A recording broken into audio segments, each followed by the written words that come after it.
রব্বুল আলামিন বলছেন ওয়াইবাদুর রহমানিল্লাযিনা ইয়ামশুনা আলাল আরদি হাওনা ওয়া ইযা খাতাবাহুমুল জাহিলুনা ক্বালু সালামা আল্লাযিনা ইয়াবিতুনা লিরাব্বিহিম সুজদান ওয়া কিয়ামা والذين يقولون ربنا اصرف عنا عذاب جهنم إن عذابها كان غراما إنها ساءت مستقرا ومقاما। আমি এটুকু পর্যন্ত বলছি। এখানে অনেকগুলি প্রশ্নের জবাব আছে। কোরআনকে যদি আপনি প্রশ্ন করেন, কোরআন আমি তো মনে করি তুমি জীবিত, কোরআন কি জীবিত গ্রন্থ না মৃত কোনো গ্রন্থের নাম? কোরআন কি কথা বলে না নীরব থাকে? প্রশ্ন করলে জবাব দে না অস্পষ্ট জবাব দে? সুস্পষ্ট জবাব। আপনি কোরআনকে প্রশ্ন করেন, কোরআন আমি এখন ইউনিভার্সিটি যাব অথবা শপিং করতে যাব, আমি কিভাবে পথ চলবো, আমার পথ চলাটা কেমন হওয়া উচিত? কোরআন আপনাকে বলছে যারা ইবাদুর রহমানের বান্দা তাদের পথ চলাতে হবে ইয়ামশুনা আলাল আরদি হাওনা, তারা পৃথিবীর উপরে বিনম্রভাবে পথ চলবে। দাম্ভিক, অহংকারী কিংবা দিনহীন কোনো মানুষের মতো তাদের জীবন, তাদের রাস্তা অতিক্রম তারা করবে না, বরং তারা রাস্তা অতিক্রম করবে, তারা পথ চলবে বিনম্রভাবে। আপনি কোরআনকে প্রশ্ন করেন, আমি বিনম্রভাবে পথ অতিক্রম করছিলাম, যাচ্ছি আমি আমার গন্তব্যে, কিন্তু হঠাৎ কিছু জাহেল ব্যক্তি মানে মূর্খ মতো আচরণ করছে আমার সাথে, আমিও কি তার সাথে মূর্খর মতো আচরণ করব, বা আমি তার সাথে কি আচরণ করব? কোরআনকে আপনি প্রশ্ন করেন, কোরআন লাইফ এবং সেই সুস্পষ্ট আপনাকে জবাব দিচ্ছে ওয়াইজা খাতাবাহুমুল জাহিলুনা ক্বালু সালামা। তোমার সাথে যদি কোনো মূর্খের মতো আচরণ করা হয়, তুমি তার সাথে শান্তিপূর্ণ ব্যবহার করো, তুমি তাকে বলো তোমার জন্য শান্তি। আপনি বললেন ঠিক আছে আমি তাই করলাম, তাহলে আপনি কোরআন থেকে জবাবও পেলেন। যদি পথ চলবেন কিভাবে, আবার চলতে গিয়ে যদি আপনি সমস্যা পড়েন তাহলেও সেটা অতিক্রম করবেন কিভাবে, দুটো গাইডলাইন পেলেন। এবার আপনি কোরআনের কাছে আসলেন, আমি আমার রাতকে কিভাবে অতিবাহিত করব। আমাদের সমস্যা তো সবচেয়ে বেশি দিন না রাত।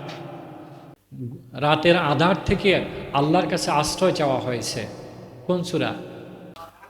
ফালাক। ইয়েস, মাশাআল্লাহ, আপনাদের আইকিউ খুব চমৎকার। কুল আউযু বিরাব্বিল ফালাক মিন শাররি মা ওয়া মিন শাররি গাসিকিন। রাতের সে অনিষ্টতা যা চেয়ে যায় সব জায়গায়। রাতটা মানুষের মধ্যে অনিষ্ট কাজগুলি বেশি সংগঠিত হয়ে থাকে দিনের আলো থেকে রাতের আধারে। আপনি কোরআনের কাছে জানতে চাইলেন, কোরআন আমি আল্লাহর প্রিয় গোলাম হতে চাই, তাহলে আমার রাত কিভাবে কাটবে? দিনের কথা তো শুনলাম, এভাবে আমি পথ চলবো, এভাবে আমি আমার কাজগুলি করব। রাতের বিষয়ে আল্লাহ সুবহানাহু ওয়া তাআলা জানিয়ে দিয়েছেন ওয়াল্লাযিনা ইয়াবিতুনা লিরাব্বিহিম সুজদান ওয়া কিয়ামা। ওয়াল্লাযিনা ইয়াবিতুনা, যারা অতিবাহিত করে, কিভাবে অতিবাহিত করে? লিরাব্বিহিম সুজদান ওয়া কিয়ামা, লিরাব্বিহিম তাদের প্রতিপালকের জন্য, সুজদান ওয়া কিয়ামা সিজদা এবং দণ্ডায়মান অবস্থায়। কারা? যারা রহমানের বান্দা বলে নিজেদেরকে দাবি করে, তাদের রাত অতিবাহিত হয় কার জন্য? কার জন্য? লিরব্বিহিম, কার জন্য? তাদের রবের জন্য। লিরব্বিহিম, তাদের রবের জন্য। কিভাবে রাতের জন্য রবের জন্য অতিবাহিত হয়? সুজ্জাদাও, সিজদা এবং দাঁড়িয়ে। প্রিয় ভাইরা, আয়াতটা এখানে শেষ হয়ে যেতে পারত, কিন্তু যারা আল্লাহর প্রিয় গোলাম, রহমানের বান্দা, এরপরে আবার তাদের আরেকটি বৈশিষ্ট্যের কথা বলছে।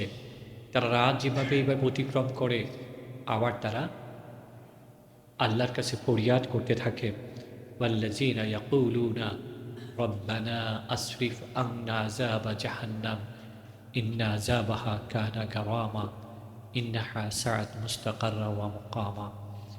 এরা আল্লাহর কাছে ফরিয়াদ করে আর বলতে থাকে, রব্বানা, হে আমাদের প্রতিপালক, আসরিফ আন্না আযাবা জাহান্নাম, তুমি আমাকে জাহান্নামের আযাব থেকে পরিত্রাণ দাও, আমাকে জাহান্নাম থেকে তুমি রক্ষা করো। রব্বানা, হে আমাদের প্রতিপালক। রবকে মিন করে বলছে রব্বানা, হে আমাদের প্রতিপালক। আসরিফ আন্না আযাবা জাহান্নাম, আসরিফ তুমি আমাকে রক্ষা করো, পরিত্রাণ দাও। আযাব জাহান্নাম, জাহান্নামের আযাব থেকে। জাহান্নামের আযাবটা কীরকম? ইন্না আযাবাহা কানা গারামা। জাহান্নামের আযাবটা কীরকম ভয়াবহ। পরের অংশে আবার বলছে এই আযাব তো হচ্ছে সর্বনাশা, যার উপরে আসে তার সব কিছুই সর্বনাশ, তারা থাকার কিছু বাকি থাকে না। আর জাহান্নামের এই আবাসস্থল হচ্ছে অত্যন্ত নিকৃষ্ট আবাসস্থল। প্রিয় ভাইরা, জান্নাত জাহান্নামের একটি কমন বৈশিষ্ট্য আছে, যার ভাগ্যে যেটা নির্ধারিত আছে সে সেখান থেকে রেহাই পাবে না, ওই শাস্তি তাকে ভোগ করতে হবে।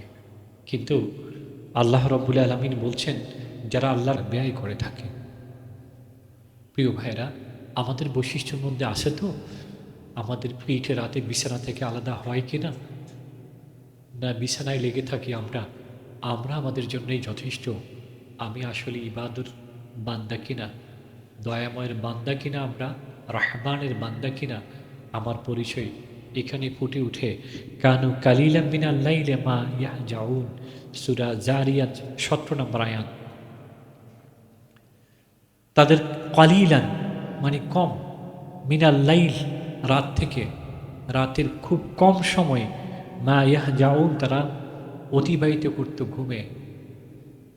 এখন তো আমরা রাতের কম সময়ে ঘুমাই, আয়াতটা ঠিকই বলছে। আমরা কম ঘুমাই না? আমরা তো ঘুমাতে ঘুমাতে সেক্রেটারি জেনারেল যেটা বললেন, মোবাইলে ব্যস্ত থাকতে থাকতে 12টা 1টা 2টাও বাজে। তাহলে তো আমরা কম সময়ে ঘুমাই, 12টা থেকে বা 2টা থেকে 3-4 ঘন্টায় ঘুমাই, বেশি ঘুমাই না।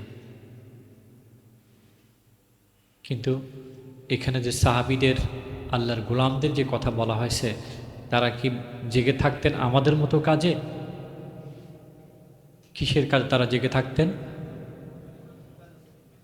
আল্লাহর ইবাদতে, সিজদা এবং দণ্ডায়মান অবস্থায়, সিজদা এবং দণ্ডায়মান অবস্থা।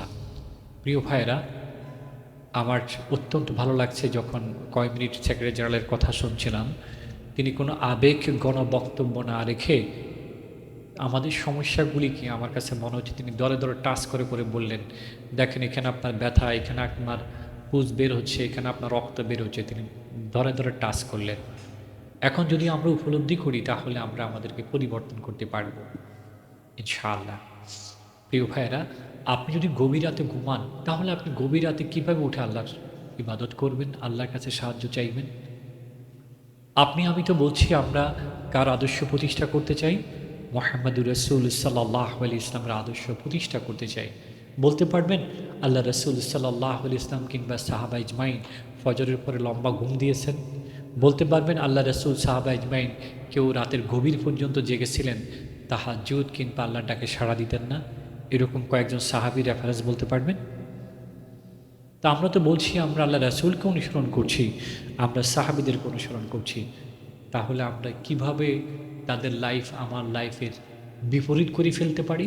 না, আমরা কিভাবে আল্লাহর গোলামি করব? ওয়ামা উমেরু ইল্লা লিয়াবুদুল্লাহ মুখলিসিনা লাহুদ্দিন হুনাফা ওয়া ইয়াকিমুস সালাতা ওয়া ইউতুজ যাকাতা ওয়া যালিকা দীনুল কাইয়্যিমা, সূরা বাইয়িনার 5 নম্বর আয়াত। আমরা ওয়ামা উমেরু, তিনি আদেশ দিচ্ছেন, কে? স্বয়ং আল্লাহ আদেশ দিচ্ছেন, ইল্লা লিয়াবুদুল্লাহ মুখলিসিনা লাহুদ্দিন হুনাফা, তোমরা একনিষ্ঠ হয়ে খাঁটিভাবে আল্লাহ লিয়াবুদু, তোমরা অবশ্যই ইবাদত করবে তার। ওয়া ইয়াকিমুস সালাহ, এবং সালাত কায়েম করবে। ওয়া ইতুজ যাকাত, এবং যাকাত প্রদান করবে। যালিকা দীনুল কাইয়্যিম, আর এটাই হচ্ছে সঠিক দিন। আমরা বারবার বলছি আমরা দিন কায়েমের সংগ্রাম করছি, আমরা দিন কায়েমের সৈনিক। আর আল্লাহর কোরআন সূরা বাইয়িনার 5 নম্বর আয়াত বলছে দিন কায়েম, প্রকৃত সত্য দিন কায়েম দিন হচ্ছে সেটি যেটার মধ্যে থাকবে আল্লাহ ছাড়া আর কারো দাসত্ব থাকবে না, কি প্রবৃত্তির, কি সমাজ, মনের কোনো দাসত্ব থাকবে না। মুখলিসিন আলাহুদ্দিন, খালেসভাবে আল্লাহ দাসত্ব, আর থাকবে তার মধ্যে সালাত, থাকবে তার মধ্যে যাকাত।